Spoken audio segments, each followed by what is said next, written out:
Hi everybody, I'm making this video recording on Beltane. Hopefully I can get it up and played on YouTube for Beltane.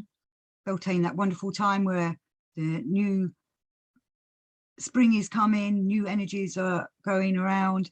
Obviously new moon this weekend as well, which is quite magical. So it's new time for new wishes, new aims, new beginnings. Use them energies. We're still in the lion type of energies. I have my lion ears on.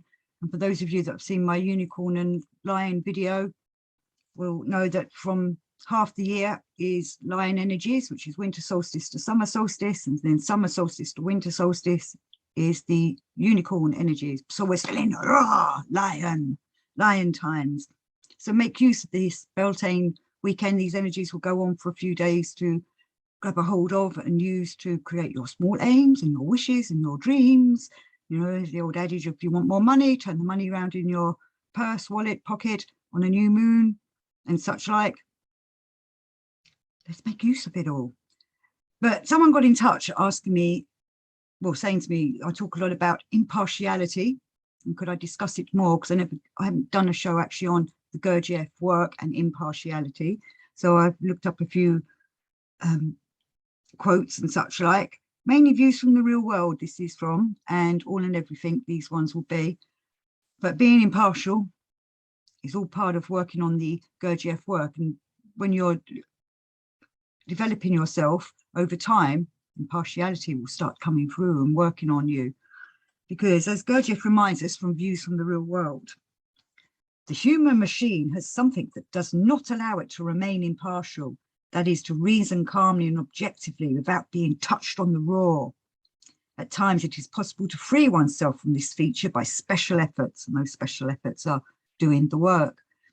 You know, it's so easy to be touched on the raw, isn't it? We're not impartial when we're out and about in our sleepy state and our unawakened state, when we're not aware of what it is we're doing. We quite easily get het up, quite easily judge, quite easily have our corns trodden on, as Mr. Gurdjieff would say.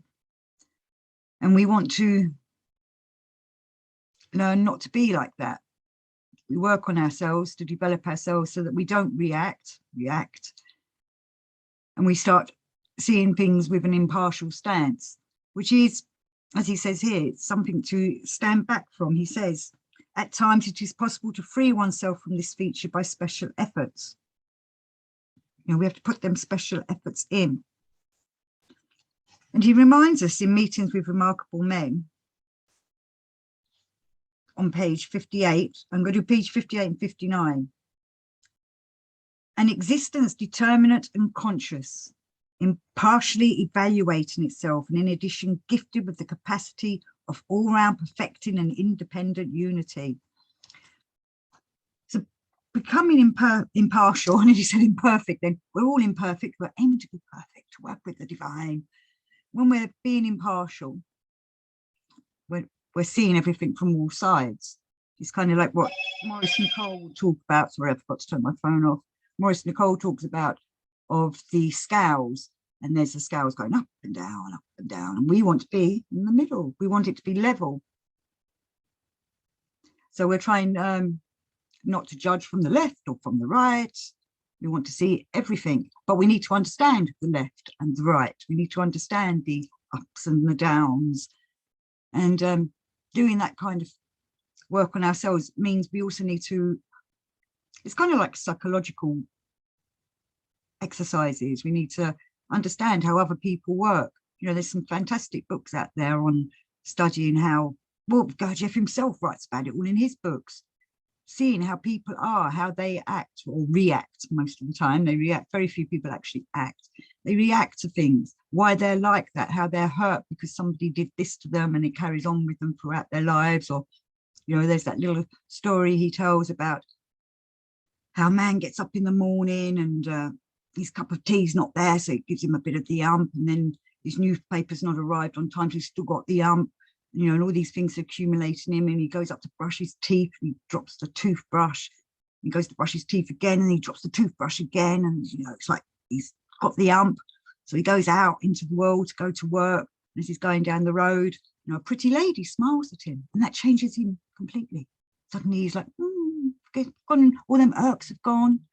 You know, these kind of things affect us throughout our life, in everyday matters and in life matters.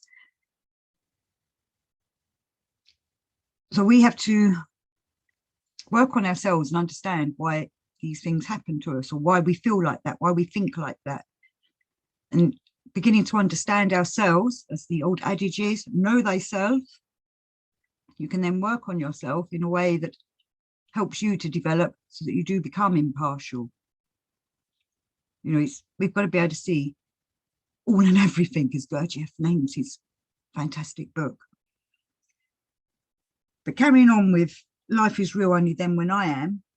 Actually, I might have said meetings with remarkable men. I meant life is real only then when I am.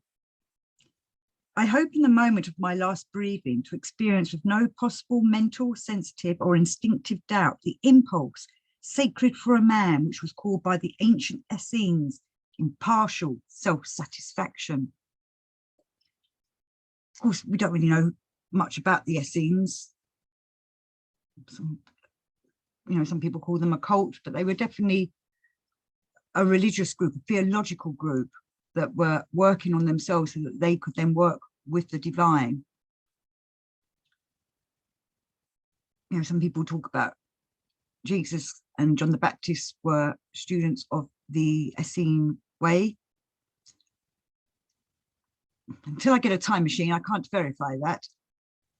But I understand what they were trying to teach, of how to understand yourself. Again, the old know thyself. Because when you understand yourself, you understand what your mission is here on this planet to do with the divine. It's that connection with the divine again. Whatever your god or goddesses are, where do they originate from? Do you believe in a divine source and that there were other, higher beings that came down and helped us, the gods and goddesses, the archangels, the angels, the gurus that have come throughout time? I'm quite a strong believer in that in the first time, I think the Egyptians called it the Zeptepe. I might have said that wrong. Anyway, I think the first humans probably did walk with higher beings, God himself, maybe. And over time, humans have been left alone as the gods have departed or gone into an etheric way, and can still be contacted if we work upon it. But they vibrate at a different vibration to our sleepy selves. But when we're awake, we had that connection with the divine. Gurdjieff himself talks to angels, contact the angels, get some help from them. So we're trying to get impartial self-satisfaction. So what is impartial self-satisfaction? It's not an egotistic self-satisfaction. It's a working on oneself so that you can be impartial to everything. The meaning of impartial is that you're not taken to either part of a way. You're aware of all parts and see the whole. Holistic healing, holistic working on ourselves. This is from Meetings with Remarkable Men. You, a man who, though by origin a Kafir, foreigner of another faith, has succeeded thanks to his impartial attitude towards all people in acquiring a soul similar to ours. So he was discussing with one of the holy men about all this. It doesn't matter what religion you are, what faith you believe in. It's about your soul work, and you shouldn't be judging any other person's religion or faith because they are working on their soul as well. But if we're all working on, whatever faith you're into, if you're working on your soul, you're working the same work as people like myself and you are. There's many truth seekers out there of all faiths, castes, sexes, whatever. There should be no judgment on a person that's working on themselves. We should all be working together on this. It's good to debate different ideas and different views and feelings and different information we have. We can swap and exchange all that kind of thing. But as long as we're doing it for our souls, save our souls, stay awake, don't be controlled, save your soul. That's what we want to be doing, to be working with the divine consciousness. So also from Meetings with Remarkable Men, he says, Data which have always prevented me from being perturbed by life questions in which exclusively my own egoistic interests were at stake, and from acknowledging or experiencing any but authentic fears. While on the other hand, they have enabled me, without being carried away or deluded to understand the fear of another and to enter into his position. And that's all part of the impartiality. We walk in another person's shoes. But when we walk in another person's shoes, when we're trying to consider the old external consider, and we don't put ourselves into them shoes, we're trying to emulate them or trying to connect with them. We're trying to feel how that person feels or that person would think. And we've got to remember, not everybody thinks the same. I grew up kind of thinking that everybody thought in the same way. And I used to not understand why some people did this. And it's like, well, that seems silly or stupid, or, or sometimes even, they do that better than me. It took me a long time to realize we don't all think the same. When I was a kid, this was. And that people have different likes and different dislikes and different habits and different ways of being brought up. And I had to learn to consider why that person or why them kids did something that way and I would do it another way. And we should be continuing that throughout our lives. We should be trying to understand why there are different types of people doing different types of, going down different paths. I think with a soul development path and truth seeking, it's kind of like that old adage of all roads lead to Rome. All roads lead to the divine source. Just people take different paths to it, and you shouldn't be judging them. And some people aren't looking to go to the divine source. This is where we have to be considerate of those that are very asleep and aren't interested in this kind of thing as well. And consider why they're like that, whether it's their upbringing or they've just, had no faith whatsoever, or something's happened to them in their life that's made them completely disregard any kind of belief of any kind. Though, as I've said before on other shows, when I get talking to people that say they're atheists or don't believe in anything, they always have some kind of supernatural, paranormal little story to tell. So they are aware that something else is going on, but they've shut themselves off from it. And we just have to understand that's their way for now.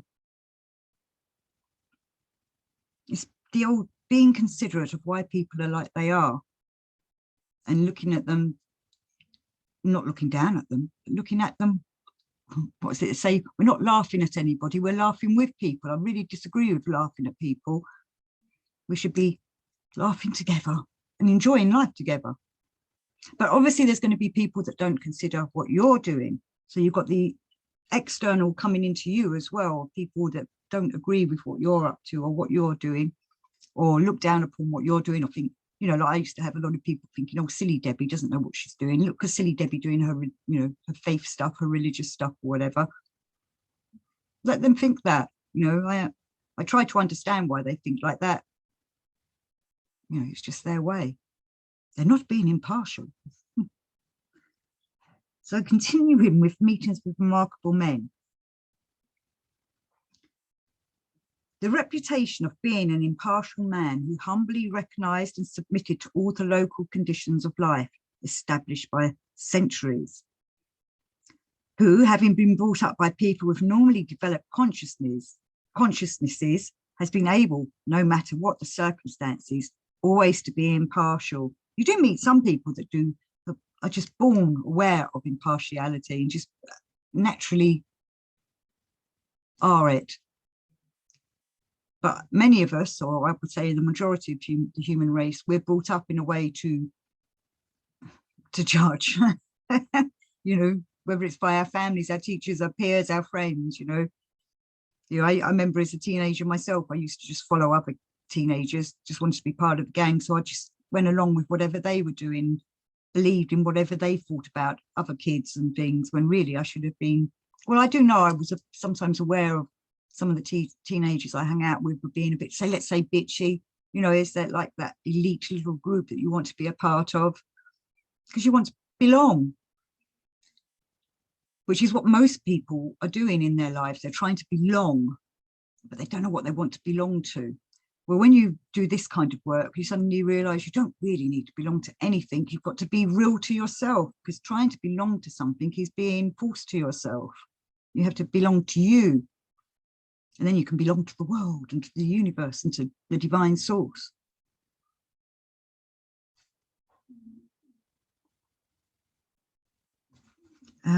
Right, so All and Everything, page 41 and 42.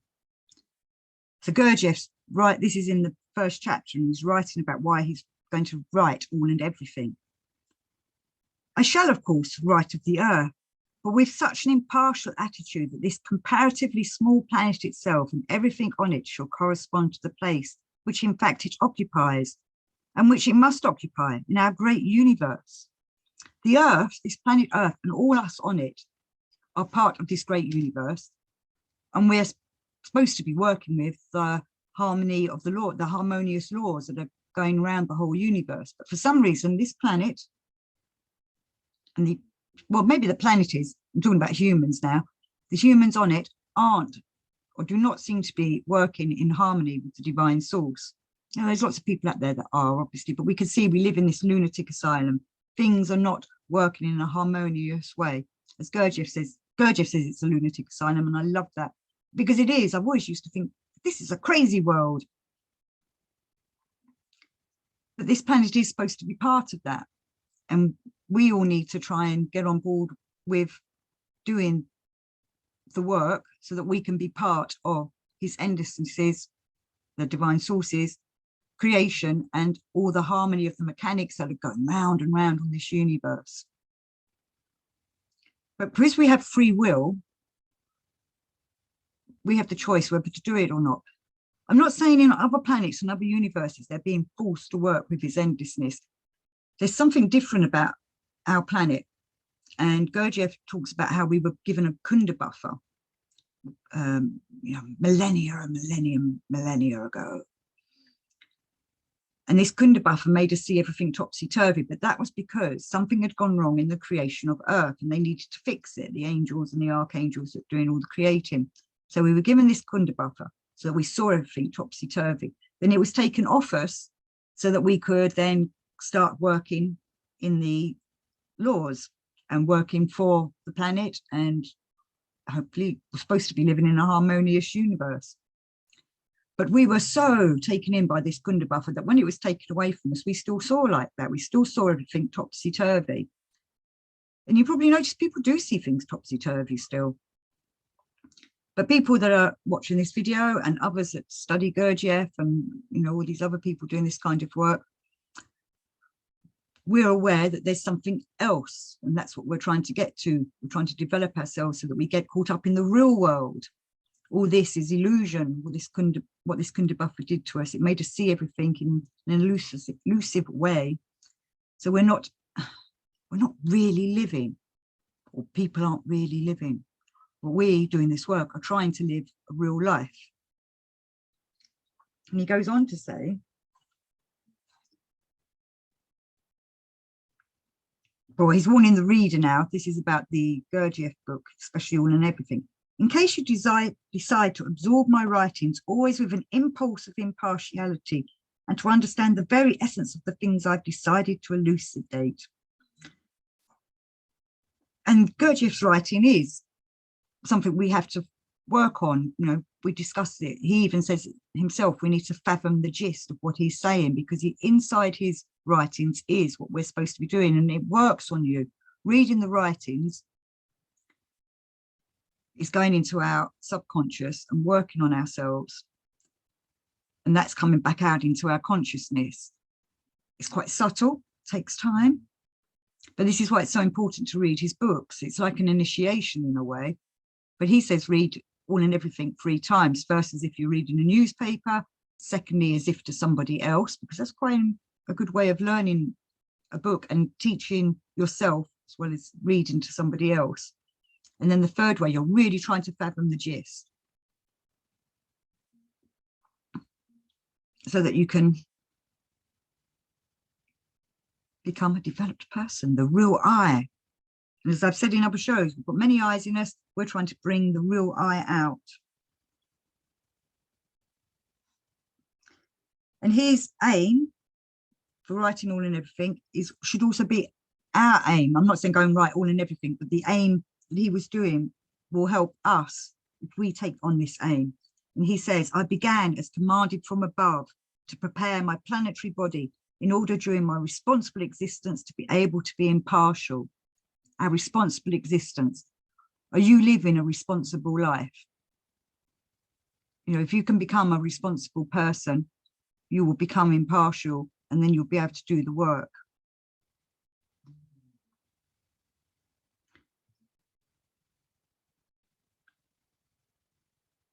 He talks a lot about love being impartial, possibly will as well. I'm not sure. I'll have to go back over that.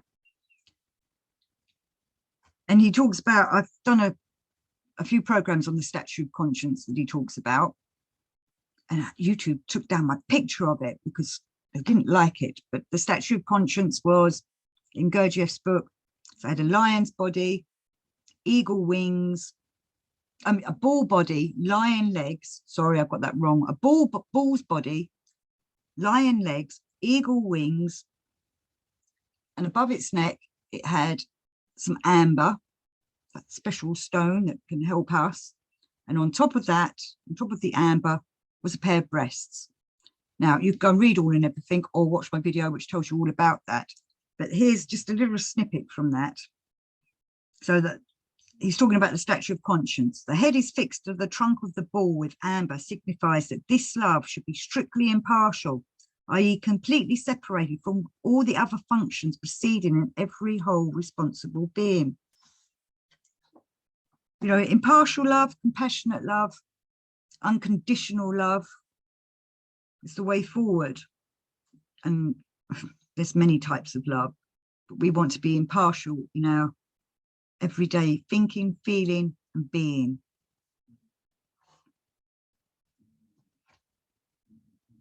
Right, then let me go to the bookmark. So he's talking about judging ourselves impartially, and this is on page 537 of All and Everything. Sincerity was atrophied to such a degree that they no longer had the possibility, even if they wished to be sincere, and not only with other beings, but within their own selves. And it is difficult to be sincere, but we need to work on it. We need to be sincere with ourselves. And I do understand that's why many people leave the Gurdjieff work, because you have to look at yourself and work on yourself, and then people don't like looking at themselves. Happy to look at other people and judge them, but looking at themselves is quite difficult. So we have to be sincere with ourselves. And he says that once we can start doing that, we have to judge ourselves impartially. Why was you like that in the past? You don't need to sit there going, oh, woe is me, I was such an awful person. You just need to be impartial as to why you was like that, and look at why you was like that.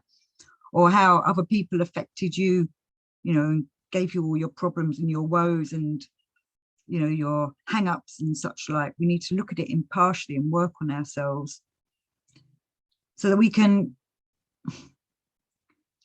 I find it difficult myself sometimes to look on the past. Certain, you know, things come up, don't they? You're trying to go to sleep and something from the past that used to really annoy you suddenly springs into your head.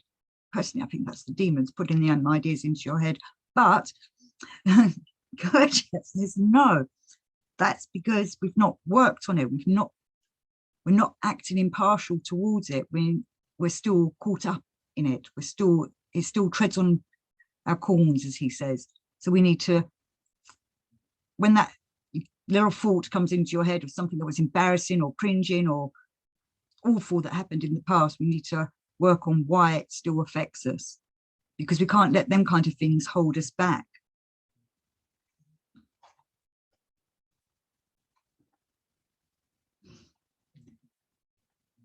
Because another thing is he talks a lot about the laws, obviously, laws 3 and laws of 7, and the laws that are making the harmony of the universe go round.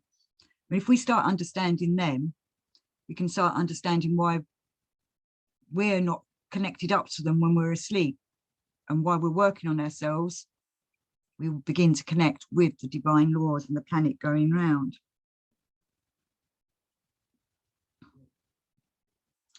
And he talks about the power called, one of Gurdjieff's special words here, Savo Libronen Nelion. and it's spelled F, no, not F, S, SVOLIBROONOLNIAN. The power to be is Verlibronian, or as your favorites would say, the potency not to be identified with and not to be affected by externals through one's inevitably inherent passions, can alone help him to acquire the possibility of a free and impartial constatation of all true phenomena appearing in the cosmic results around him. Not being identified, those were the words I was trying to grab at earlier and couldn't get out. We need to not be identified, and being impartial means you're not identified. When I was talking about the scales and going up and down, being in the middle, we get attached to things. We hold on to our crap that goes on to our lives. As Gurdjieff says, we love our suffering. This is all the stuff we should be working on so that we don't get attached to our suffering, that we're not caught up with things from the past, and instead can look at things impartially. And he says there's a special power. We need to work on this.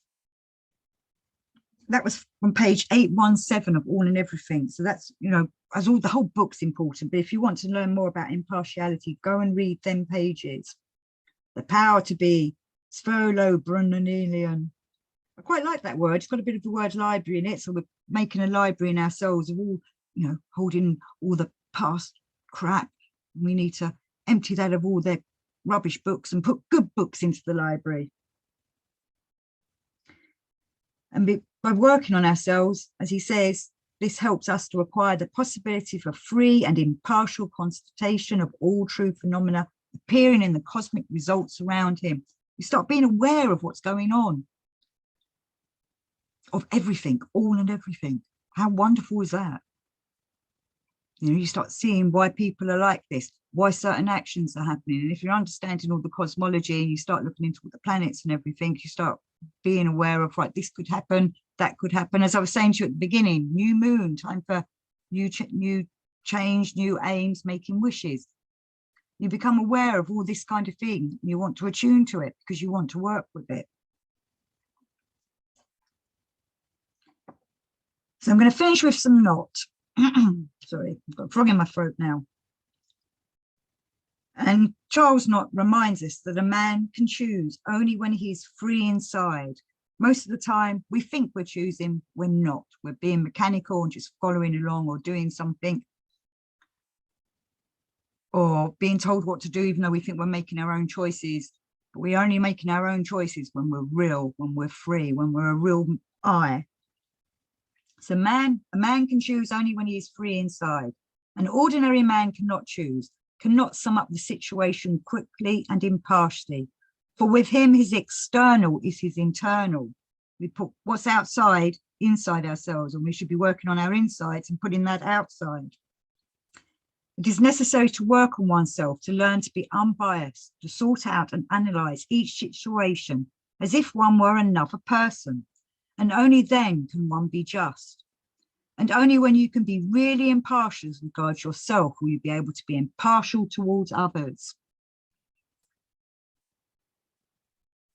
And then he also reminds us we must ponder what is said about the observatory on Mars, from which Beelzebub was able to observe impartially and critically the life of man on the earth. We have to learn to adopt this impartial attitude towards our own organism. So we have to work on our impartiality. It's a very important part of the work. So on this Beltane Eve, it's beginning to get dark, so I want to go out for a little wander and get some of them final sun energies. I wish you all well, and until next time, thank you for watching, listening, peace, and out.